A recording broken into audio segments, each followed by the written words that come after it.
ready to jump into a time machine. Today, we're going deep into southern Tunisia. In the early 1900s. Yeah, over 100 years ago. It's going to be awesome. I'm excited. So we've got this amazing source, not just some travel diary, but a full-on ethnographic study. Like proper academic stuff. Mazigh Volk, published in 1914 by Dr. F. Stuhlmann. This guy went all over the region. So we're talking about more than just like, oh, I saw some pretty buildings. Exactly. We're going to get into architecture, irrigation systems, even what people wore in their daily lives back then. Think bustling markets, pottery, colorful clothing, all that. That's what we're here for, to pull out the coolest bits from this study and really bring southern Tunisia back to life. As it was over a century ago. So picture this. Stuhlmann begins in Tunis, April 1913. Not exactly a tourist hotspot back then. And heads south through places like Spiditla. Tozer, Gafsa. Yeah, not your usual vacation spots, but trust me, they're about to get way more interesting. Okay, I'm intrigued. Imagine vast plains, salt lakes shimmering in the sun. Mountain ranges popping up out of the desert. And nestled in this harsh landscape, you find these incredibly resilient oases. Clinging to life. It's a stark beauty. Oh, he even runs into some Roman and Byzantine ruins along the way. Layers upon layers of history. Showing that this region's been a crossroads for ages. Speaking of ingenuity, let's talk water, the most precious resource in the desert right now. Makes sense. The lifeblood of these communities. And that's where the qanat system comes in. Have you ever heard of that? Qanat system. The term rings a bell, but I'm kind of fuzzy on the specifics. Well, picture this. A network of wells, hidden underground. Oh. Like a secret river system flowing beneath the desert. So not just digging wells, we're talking about... A whole engineered system of canals. Yeah. How does the water actually move? It's all about gravity. Clever. The qanat is designed with a slight downward slope, so water flows naturally from higher ground to the oases. Wow. And this technology, it's over 2,500 years old. Came all the way from Persia. And it's spread across North Africa and the Middle East. It wasn't just a technical marvel, it was a game changer. Socially. And economically. So whoever controlled the qanat, basically controlled everything, makes you think how seemingly basic innovations have huge ripple effects on entire societies. Still in use in some places today, right? Exactly. It's that effective. Okay, so we have water flowing, but what do these oases actually look like? Lush date palm groves as far as the eye can see. I love dates. Stuhlmann calls them the iconic fruit of the desert. I bet those qanat systems were key for keeping those date palms alive. Absolutely. Providing a constant water supply, letting them grow dates, but also other crops. Like what? Wheat, barley, all sorts of vegetables. So it's not just a date monoculture. It's a diverse agricultural system. And don't forget the olive oil. Another crucial product from the region. Right. Stuhlmann saw olive trees flourishing in the oases. He even saw the traditional olive oil production, these huge stone presses. Intense. Often involving entire families or communities working together. You know, real community spirit. From dates to olive oil, it sounds super bustling. Oh, yeah. And it wasn't just about farming. Stuhlmann saw this vibrant craft scene. Like what? Pottery, especially in Nabil. That was the pottery hub, right? The marketplace there, it was something else. Rows of artisans working at those kick wheels. With techniques passed down over generations. Exactly. He even describes those wood-fired ovens super hot. The air thick with smoke and that clay smell. Now, what I find interesting is that he distinguishes between the everyday pottery, like basic cooking pots. Utilitarian stuff. And then the more decorative pieces with all those intricate designs. Showing that craft wasn't just about practicality, it was also art. Reflecting the people's lives. Exactly. And we see that in weaving, too. Oh, yeah. Stuhlmann saw all sorts of textiles being made. Blankets, rugs, even clothing. He specifically mentions wool and... Half-a-grass, a local type of esparto grass. So again, using what's readily available. Making beautiful and functional objects. And it wasn't just materials, it was also the skills passed down. The knowledge of different looms and technique. The connection between craft and nature, right? Exactly. Okay, so we've got pottery, weaving, agriculture. Clearly, southern Tunisia was busy. A real hub of activity. But let's shift gears and talk about where people lived, the architecture. Well, Stuhlmann saw this interesting contrast. Like what? On one hand, you had the simple dwellings of the nomadic people, portable tents. Makes sense. Often made of woven wool or half-a-grass, reflecting that close connection to the land. Practicality was key for them. Then you have the more permanent houses made of sun-dried brick or stone. found in the towns and villages. offering more protection from the elements, sometimes even multiple rooms and courtyards. He even gets into the clothes people wore, like the burnous. That's the long cloak, right? Yeah, usually made of wool. Warm and protective. He also observed men wearing the tajiria The woolen cap. and the sefseri. The lighter linen garment for warmer days. So clothing showed identity, but also adapted to the climate. Exactly. It was both practical and expressive. Now, speaking of mysteries, Stuhlmann mentions these gorfas. The cylindrical stone structures. Yeah, nobody's quite sure what they were for. Some say granaries, others say defensive structures. Even religious significance. A real puzzle from the past. And that's just one of the many intriguing things we'll find in Stuhlmann's study. But before we go further, we should introduce Amazigh people. Also known as the Berbers, right? The indigenous people of North Africa. And they played a huge role in shaping southern Tunisia's culture. Stuhlmann makes a clear distinction between them and the later Arab arrivals. So even after centuries, They held on to their own languages and traditions. it's amazing how they maintain their unique culture. It shows the resilience and the complex cultural tapestry of the region. And it's a reminder that Amazigh is still a vital presence in North Africa today. Their languages and traditions are very much alive. I'm ready to learn more about them. We've talked grand architecture, intricate crafts, But let's zoom in on the everyday stuff.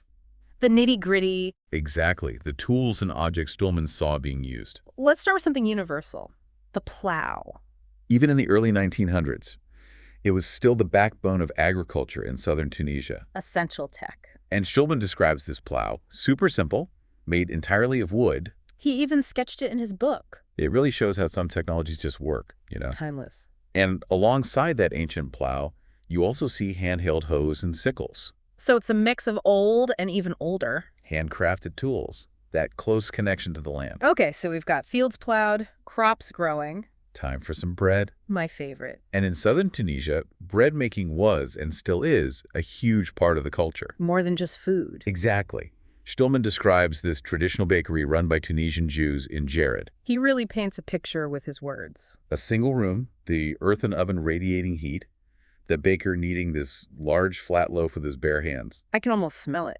And what I find cool is that Stuhlmann goes beyond just describing it. He digs deeper. He talks about the social meaning, this bread called matzah, mainly eaten during Passover. Showing how food and culture and religion are all intertwined. It's those everyday things that hold so much meaning. Absolutely. Speaking of food with deep roots, let's go from bread to olive oil. Liquid gold. We touched on production, but what else did Stuhlmann see? He gives this amazing glimpse into olive oil making in Hammamet.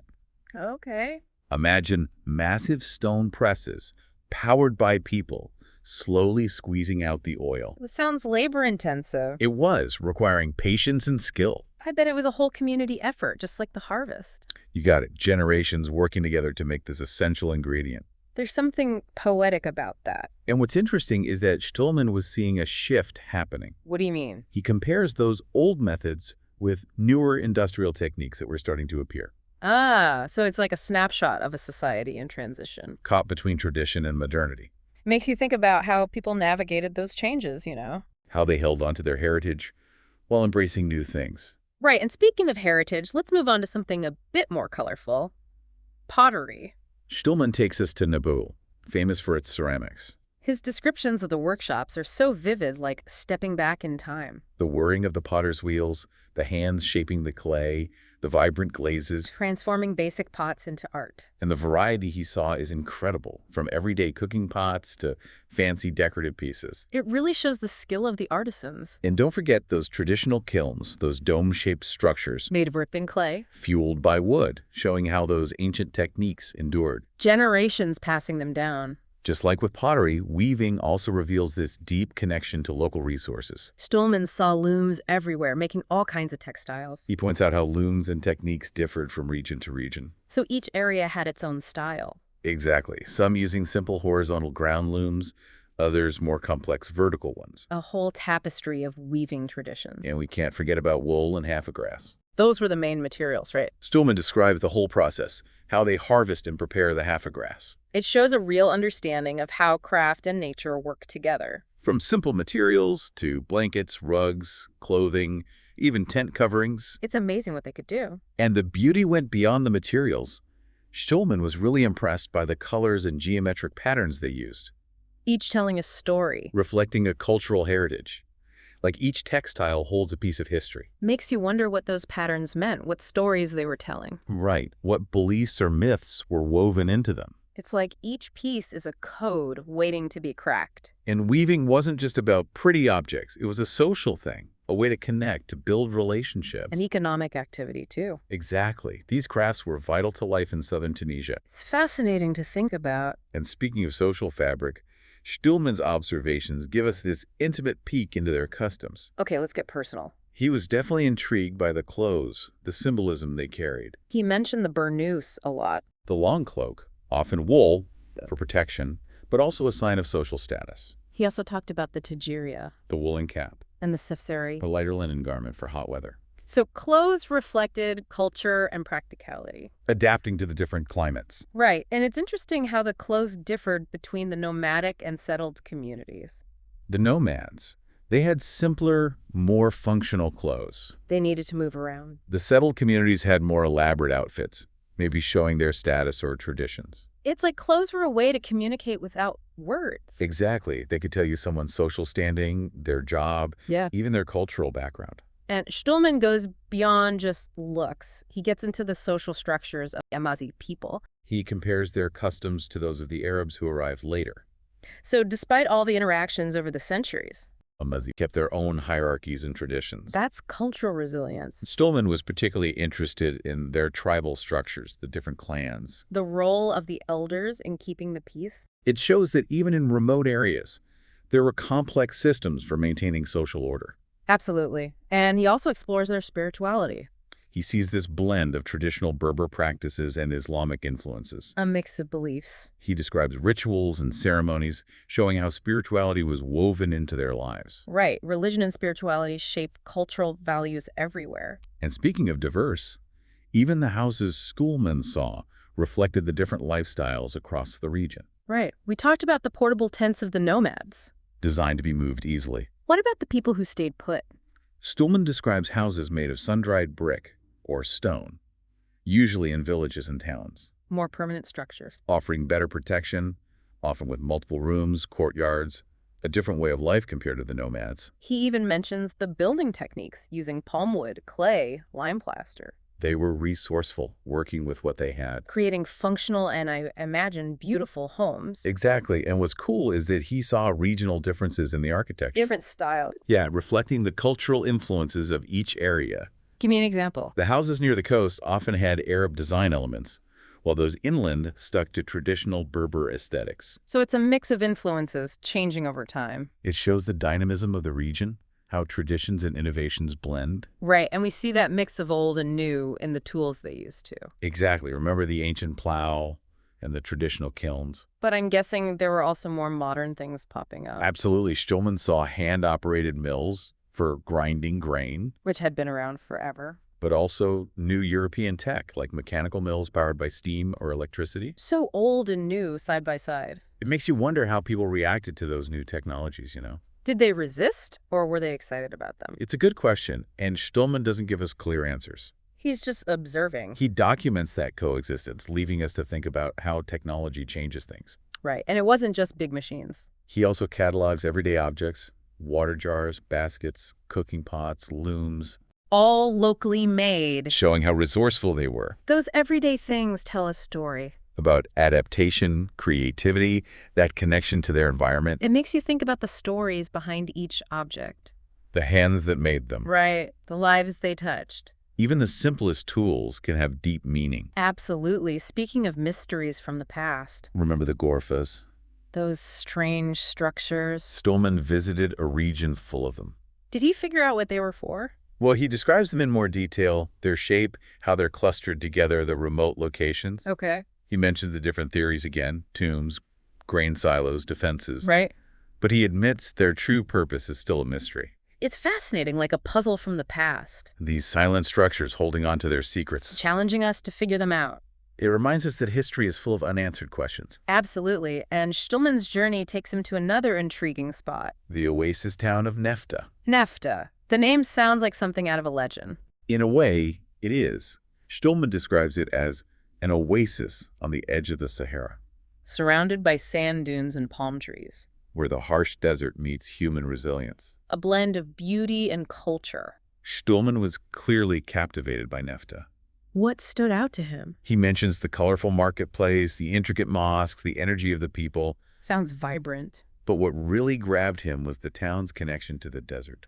We've talked about how important water is. And of course, he saw those amazing irrigation systems at work in Nefta. Channeling water from underground. To the gardens, the palm groves, another example of humans turning a tough environment into a place where life thrives. It's inspiring, that adaptability, that resilience. And Stuhlmann sees that resilience everywhere he goes. And in the The people. way they live, their customs, their traditions. It's like a metaphor for the oases themselves. These pockets of life in the vast desert. Representing hope, resilience, the power of nature to endure. And speaking of enduring cultures, let's go back to Amazigh people.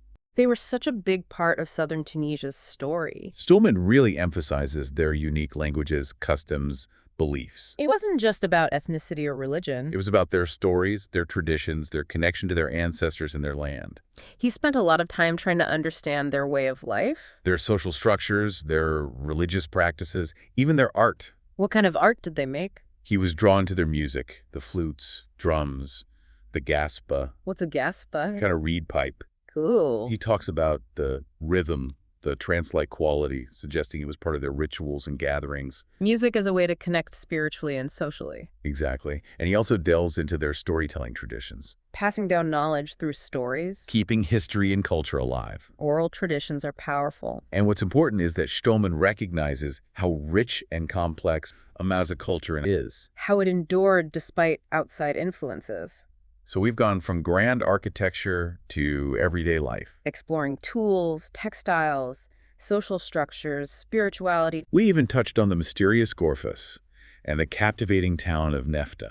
But Stuhlmann's observations go beyond just description. He also talks about politics, The political scene in southern Tunisia. which was changing a lot at the time. Exactly. Remember, this is the early 1900s. Tunisia was under French rule. Right, colonialism. Stuhlmann doesn't shy away from that. He talks about the French military outposts, the growing European influence. How French authority was felt. It shows that even in a place that seems timeless, history was unfolding. It's important to remember that context. Colonialism was a defining force in the 20th century. Its legacy still shapes us today. And while Stuhlmann doesn't take sides, He offers a glimpse into what colonialism was like. for both the colonizers and the colonized, He sees the inequalities, the power dynamics, how French rule affected everyday life. but he also sees nuances. Times when Tunisians used the system to their advantage. Or found ways to keep their own culture alive. Showing that even under oppression, human resilience finds a way. And what I find compelling is that Stuhlmann doesn't just focus on the big political picture. He zooms in on the lives of the people, How they adapted to this changing world. how they kept their How traditions, they interacted. how they found joy and connection despite the challenges. And that brings us to the final part of our deep dive. Where we'll explore Stuhlmann's overall thoughts on southern Tunisia. And its place in a world that was changing rapidly. What were his key takeaways? What struck him the most? Stuhlmann's reflections are a mix of admiration, respect, And maybe a little sadness. as he sees a society on the verge of transformation. But before we get there, let's appreciate what we've covered so far. It's been quite a journey. We've explored the landscapes, the ingenuity, the everyday details, A trip through time, a glimpse into a world that's both familiar and strange.